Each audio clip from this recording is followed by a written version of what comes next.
ఈశాన్యం వైపు నీటి బిందె, నీటి చెంబు, నీటి వసతి, నీరు ఏర్పాటు చేసుకోవడం. భూమి, ఆకాశం, గాలి, వెలుతురు ఈ 4 కూడా నీటితో మిళితమైనప్పుడు ఎక్కడ నీరు ఉంటుందో అక్కడ ప్రేమ, అభిమానం, ఆప్యాయత, ధనము ఉంటుంది.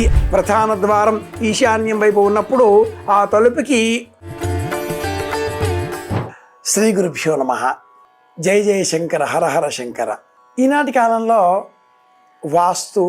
వాస్తుపరమైనటువంటి సందేహాలు, సమాధానాలు, సమస్యలు, పరిష్కారాలు, పరిహార మార్గాలు ఇలాంటివి అనేకం మనకు కనిపిస్తున్నాయి, వినిపిస్తున్నాయి.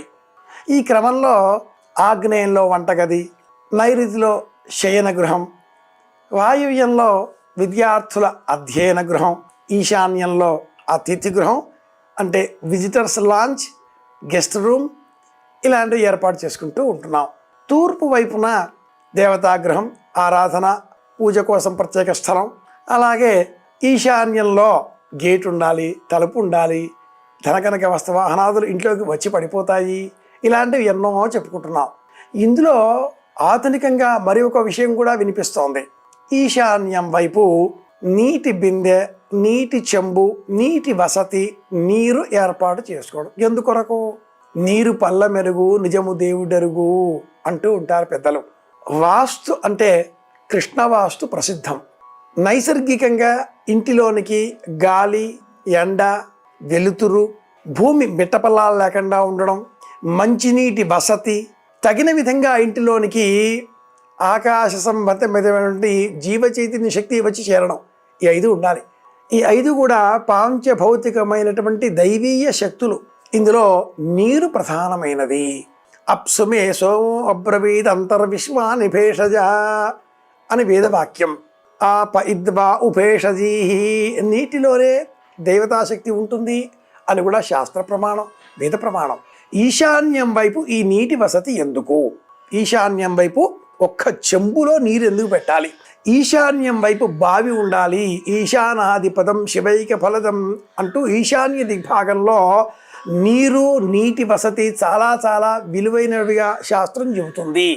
నైరుతి ఎత్తులో ఉండడం, ఆ పిదప ఆ నైరుతి ఎత్తులో ఉండేటటువంటి స్లోప్ లేదా ఏటవాలుతనమంతా కూడా తూర్పు ఈశాన్యం వైపు రావడంతో కాసింత నెమ్మదిగా అది కిందికి ఇలా వస్తుంటుంది.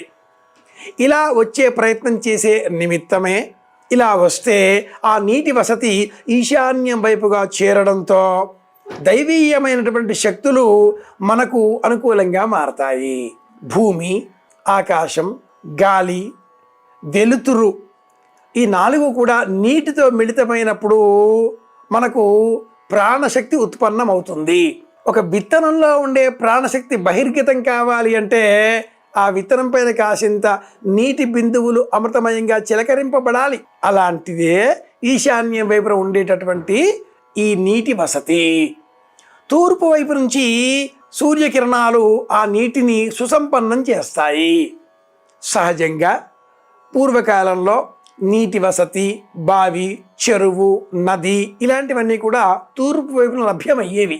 కార్పొరేట్ సంస్కృతిలో అపార్ట్మెంట్ సంస్కృతి బాగా వ్యాపించినందువలన అగ్గిపెట్టె లాంటి గదులైనప్పటికీ లేదా విశాలంగా ఉన్నప్పటికీ ఇవన్నీ అపార్ట్మెంట్ సంస్కృతి కనుక ఈ చిన్నపాటి మన అవసరాలలో ఈశాన్యం వైపున నీరు కనుక ప్రధాన ద్వారం ఈశాన్యం వైపు ఉన్నప్పుడు ఆ తలుపుకి ఉత్తరానికి మధ్య దిగ్భాగంలో ఒక బల్ల, టేబుల్, దానిపైన ఒక వస్త్రం, ఆ పైన ఒక చెంబు, అందులో కాసిని పుష్పాలు. ఇలా ఏ ఇంట్లో అయితే నీటి వసతిని ఏర్పాటు చేస్తారో ఆ ఇంట్లో ఉండే వాళ్ళందరికీ అష్టైశ్వర్యాలు సిద్ధిస్తాయి. ఎక్కడ నీరు ఉంటుందో అక్కడ ప్రేమ, అభిమానం, ఆప్యాయత, ధనము ఉంటుంది అని శాస్త్రం చెబుతుంది. కనుక నీటి వనరులను కాపాడుకుందాం. నీటిని వృధాపరచిన, సమయాన్ని వృధాపరచిన జీవితం నిష్ఫలమవుతుంది. నీటిని కాపాడుకుందాం. శాస్త్రీయ పద్ధతులలో గురుబోధనలను వింటూ ఈశాన్య దిగ్భాగంలో నీటిని ఏర్పాటు చేసుకుందాం. నీటిని సంరక్షించుకుందాం. అందరి క్షేమాన్ని కోరుదాం. శుభమస్తు.